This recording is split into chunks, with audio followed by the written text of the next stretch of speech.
The South Asian country of Myanmar is seeing more than 70,000 of its Muslims fleeing the country, fearing violent oppression by the state's authorities. One Muslim community has been clashing with police and the armed forces to protect its ethnicity from violent methods of persecution.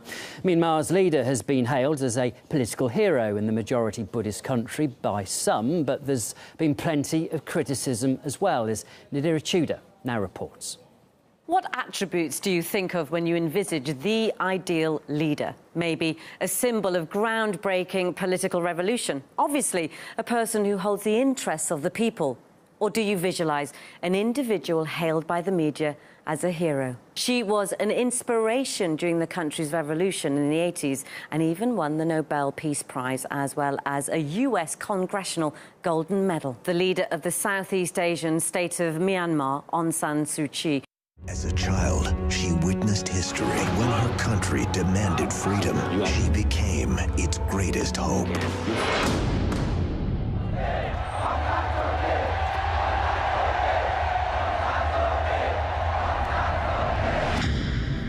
Doesn't this sound like democratic perfection? But sadly, reality is far from perfect. While the leader revels in glory, the country is home to what the UN calls the most persecuted minority in the world, the Rohingya, a Muslim community of more than 1 million people. The Myanmar government doesn't recognise them as citizens of the country, effectively making them illegal immigrants.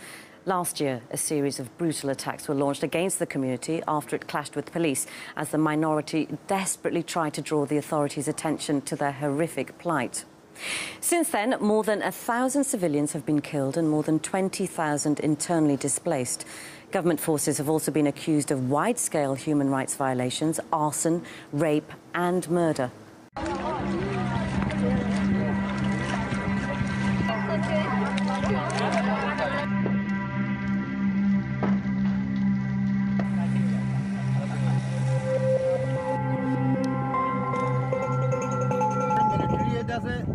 The military destroyed everything. After killing some Rohingya, the military burned their houses and shops. Now there's a danger to our survival. That's why we fled. I can still hear their screams in my heart and my ears. We are really scared. We don't feel safe now. We're very scared as we heard the sounds from here and there. We're scared even when we eat. My heart is beating so fast.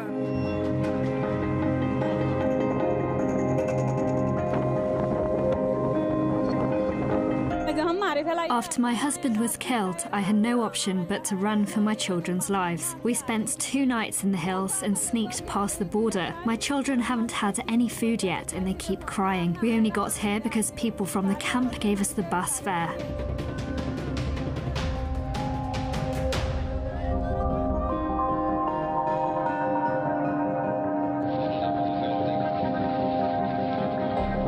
Refugees coming across the border, they're coming across the border with bullet wounds, with shrapnel wounds.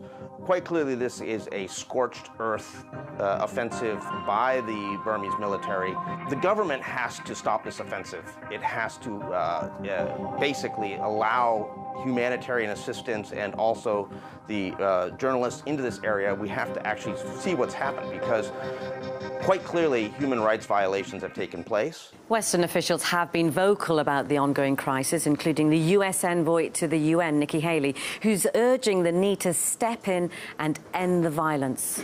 As Burmese security forces act to prevent further violence, they have a responsibility to adhere to international humanitarian law, which includes refraining from attacking innocent civilians and humanitarian workers and ensuring assistance reaches those in need.